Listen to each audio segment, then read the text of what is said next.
Assalamualaikum warahmatullahi wabarakatuh. Perkenalkan nama saya Samsuri dengan NIM 41132. Di sini saya akan menganalisis suatu kasus dari Bapak Insan Jawari dari mana matkul bikin muamalah. Yang pertama itu adalah sebuah kasus akad jual beli di era sosial komer atau COD. Baik, di sini judul kasusnya itu problematika hukum sistematik cash on delivery atau COD di platform marketplace dan sosial komersi. Deskripsi kasusnya: banyak pembeli membuka paksa paket sebelum membayar ke kurir karena khawatir barang tidak sesuai foto di media sosial, lalu menolak bayar. Padahal aturan platform mewajibkan pembayaran penuh sebelum membuka paket demi keadilan transaksi. Jadi jika kita COD dilarang keras untuk membuka paksa paketnya itu. Karena apa? Karena itu melanggar hak kurir. Di sini ada analisis aspek riba pada COD, yang dimana yang pertama itu bebas riba nasiah. Transaksi dilakukan tunai saat barang diserahkan langsung di tempat atau dan biaya, sehingga tidak ada unsur penundaan bayaran biaya bunga. Jadi bebas riba nasiah ini yaitu adalah ketika kita membeli suatu barang, kita langsung bayar transaksinya itu langsung di tempat. Seperti itu. Yang kedua, riba jahiliyah, yaitu adalah tidak ada pengenaan denda atau pelipat gandaan nominal utang seiring berjalannya waktu jika pembeli membayar tepat pada waktu saat paket tiba. Jadi ketika paket tiba kita tidak ada utang. Jadi pas paket tiba langsung kita membayar, tidak ada utang piutang. Yang ketiga yaitu ujrah jasa pengiriman atau biaya layanan COD dinilai sebagai ujrah atau upah jasa kurir yang sehat atas pengantaran barang fisik atau ujrah, bukan bunga tambahan atas pinjaman uang. Jadi di platform ketika kita mengirim itu kan itu ada COD. Itu COD itu adalah upah jasa kurirnya. Baik. Keabsahan akad dan hak opsi.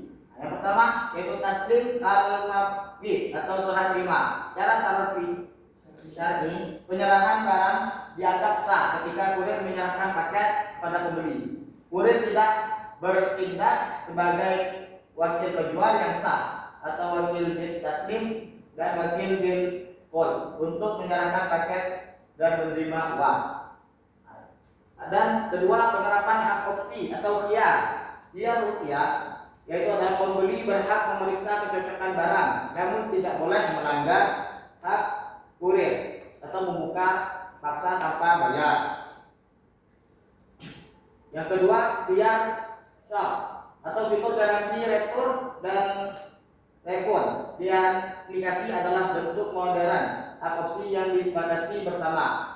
Perbedaan antara khiyar rupiah dan khiyar shop yaitu adalah khiyar rupiah ketika kita membeli barang, terus setelah sampai ke rumah kita boleh di situ biasanya ada COD cek dulu.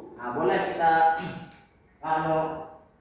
cek dulu, kita bilang sama kurirnya boleh COD cek dulu nggak Pak? Misal dikatakan boleh kita buka. Itu kan tidak secara paksa, sudah ada kesepakatan bersama ketika pembeli dan kurirnya. Kalau khiyar saat itu adalah ketika kita membeli barang, terus beberapa saat kita ingin membatalkan pesanan tadi, di situ di aplikasi itu ada sudah disediakan batalkan pesanan ketika kita tidak terlalu lama memesannya kan.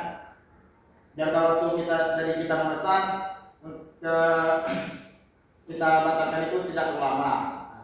Bisa pakai opsi khiyar shop. Solusi dari dan kesimpulannya, aturan aturan ini sah menurut konsep sah az-Zarabi, menutup celah kerusakan dan atau menutup celah kerusakan dan kerugian sepihak bagi penjual dan kurir. Hak komplain pembeli tidak hilang, melainkan diatur mekanismenya secara tertib lewat sistematis retur aplikasi, bukan dengan menahan kurir. Nah, jadi ini nih, kita tuh boleh melakukan retur, tapi tidak secara paksa, melainkan kita membayar dulu kepada kurir, terus barangnya ketika tidak sesuai kita boleh meretur ke tempat pengiriman atau kemana kan.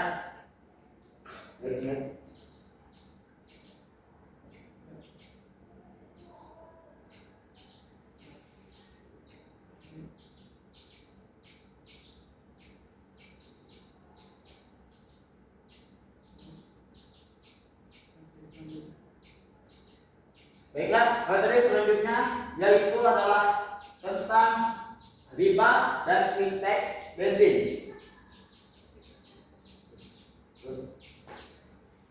Judul kasusnya itu tipu daya biaya layanan pada aplikasi pinjaman online atau referensi berkas. Definisi kasusnya, platform fintech lending menawarkan pencairan cepat bunga rendah, namun mereka memotong biaya administrasi dan layanan langsung di awal. Bunga tetap dihitung penuh dari platform awal, membuat pengembalian kredit merugikan mahasiswa secara signifikan. Bedah dan potongan. Yang pertama itu potongan di awal atau upfront fee. Pemotongan sepihak dari nilai pencairan awal berkedok biaya administrasi layanan aplikasi. Imbasnya, nasabah tidak pernah menerima nominal dana pinjaman secara utuh sebagaimana yang tertera pada dokumen perjanjian formal. Yang kedua, bunga plafon kotor. Bunga berjalan tetap dihitung dari nilai plafon kotor awal, bukan sisa dana bersih yang diterima nasabah. Ini merupakan kejanggalan sistematik di mana nasabah dipaksa membayar bunga dari dana yang tidak pernah mereka nikmati. Verifikasi pelanggaran riba. Yang pertama itu adalah riba kod, yang dimana pengambilan keuntungan langsung yang dipersyaratkan di awal, akad utang piutang melalui pemotongan biaya layanan yang tidak menyebutkan biaya operasional real platform. Jadi keuntungan yang diambil dari riba ini sudah ada dipersyaratkan sebelumnya, sudah ada antara yang peminjam dan yang meminjamkan, sudah ada persyaratan, ada berkasnya lah. Yang kedua, riba nasiah, penambahan beban bayar atas utang pokok sebagai kompensasi penangguhan waktu pembayaran atau tenor lewat perhitungan bunga periodik yang eksploitatif.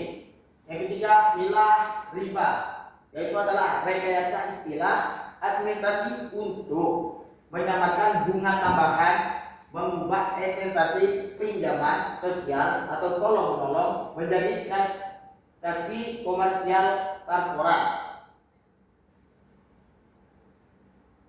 Batasan adil atau ujrah dan PS riba itu di sini parameter evaluasi.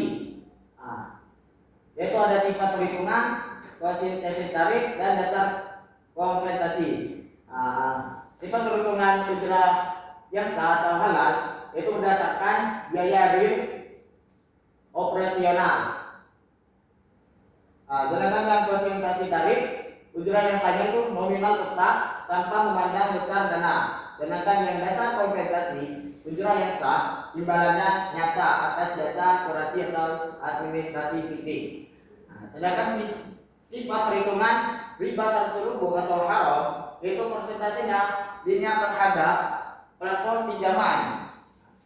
Terus yang presentasi tarif yaitu riba terselubung atau haramnya itu dia nilai biaya naik sejalan besaran nominal uang. Yang ketiga, dasar kompensasi riba terselubung atau haramnya itu strategi entiti terselubung untuk mengambil margin untung tambahan. Baik. Landasan syariah atau fatwa MUI. Kaidah fikih muamalah, kullu qaradin jarah manfaatan bahwa riba. Setiap utang piutang yang mensyaratkan adanya manfaat atau keuntungan sepihak bagi kreditur adalah riba. Nah, jadi utang-utang yang mensyaratkan adanya manfaat atau untung di belakang itu adalah disebut dengan riba. Pada MUI nomor 117 sampai 2018, retail saya wajib menggunakan akad wakalah bi'al ujrah. Biaya layanan wajib ditentukan dalam bentuk angka nominal pasti yang transparan berdasarkan jasa wakaf, bukan persentase. Nah, terus yang kajian administrasi terdahulu hasil penelitian jurnal ekonomi syariah sepakat bahwa modifikasi potongan biaya administrasi variabel di awal pinjaman merupakan bentuk rekayasa atau akad hilang untuk melegalkan bunga tersebut.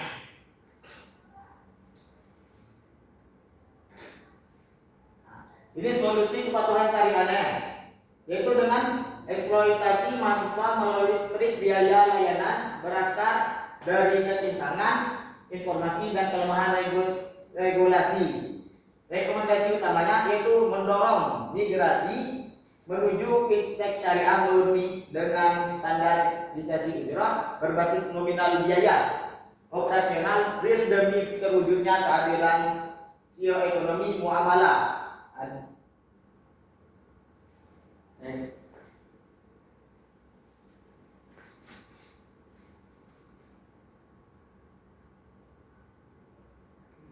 Baik, materi selanjutnya itu adalah tentang sewa menyewa atau ijarah. Ketidakpastian klausul perawatan aset pada akad IMBT. Terus kasus IMBT lembaga keuangan syariah menawarkan pembiayaan kepemilikan rumah dengan skema ijarah mutahiyah bitamik atau IMBT selama masa sewa terjadi kerusakan struktural pada atap dan dinding rumah akibat faktor usia bangunan bukan kelalaian nasabah. Pihak bank menolak memperbaiki dengan dalih klausul kontrak. Segala bentuk perawatan dan perbaikan aset menjadi tanggung jawab penyewa. Jadi tentang masalah ini atap dan dinding tadi itu telah rusak karena faktor usia tersebut, itu adalah penanggung jawab dari penyewa. Jadi tidak ada lagi pihak bank untuk memperbaikinya. Pertanyaan misalnya, tanggung jawab hukum. Siapakah yang secara hukum syariat berkewajiban menanggung biaya perbaikan, kerusakan struktural atau asasiah pada barang sewaan selama masa akad IMBT berlangsung? Yang kedua, absahan akad dan unsur borot. Apakah pemindahan paksa beban perawatan struktural kepada penyewa merusak keabsahan akad IMBT serta memicu adanya unsur borot atau ketidakpastian? Jadi gini, jenis perawatannya itu perawatan struktural asasiah, yaitu mencakup kerusakannya, merusak fondasi, dinding, retak alami, atap bocor parah karena faktor usia bangunan. Yaitu ada tanggung jawabnya itu milik bank rupanya. Jadi bank itu harus ketika fondasi, dinding itu atau atap itu mengalami kerusakan karena bangunan telah kelamaan usia bangunan tersebut, itu harus bertanggung jawab itu adalah banknya, pemilik atau LKS banknya. Perawatan operasi hiliyah yaitu perawatan harian seperti cat mengundar, ganti lampu, keran, air mata atau akibat pelayaran pemakai. Itu baru tanggung jawabnya itu yaitu adalah nasabah atau penyewa tersebut. Kalau yang di atas itu kan memang tanggung jawabnya itu pemilik. Sedangkan yang nasabah atau penyewa itu cuma khusus perawatan, harian, cat, cat pemudar, ganti lampu, air mata dan lain-lain sebagainya. Analisis akad menjadi yang pertama akad menjadi rusak atau fasid. Klausul tersebut menyalahikan akad ijrah. Penyewa hanya membayar hak untuk guna manfaat, bukan untuk pemilikan aset fisik. Seperti yang saya jelaskan tadi bahwa penyewa itu bertanggung jawab ketika cat itu memudar, ganti lampu, ganti bagian listrik. Cuma itu yang penyewa itu bertanggung jawab. Apakah memicu boros? Biaya kerusakan besar di masa depan tidak akan diprediksi nilainya, melainkan ketidakpastian finansial yang merugikan salah satu pihak. Jadi kasus tadi itu merupakan merupakan unsur boros karena ketidakpastian finansial yang dimana merugikan salah satu dari pihak tersebut. Kalau dari analisis kasus tadi kan penyewa itu merugi karena apa? Karena pihak bank tidak bertanggung jawab karena ada fondasi atau dindingnya itu sudah retak, atapnya jebol. Jadi itu unsur boros ya. Eksploitasi yang ketiga itu eksploitasi sepihak.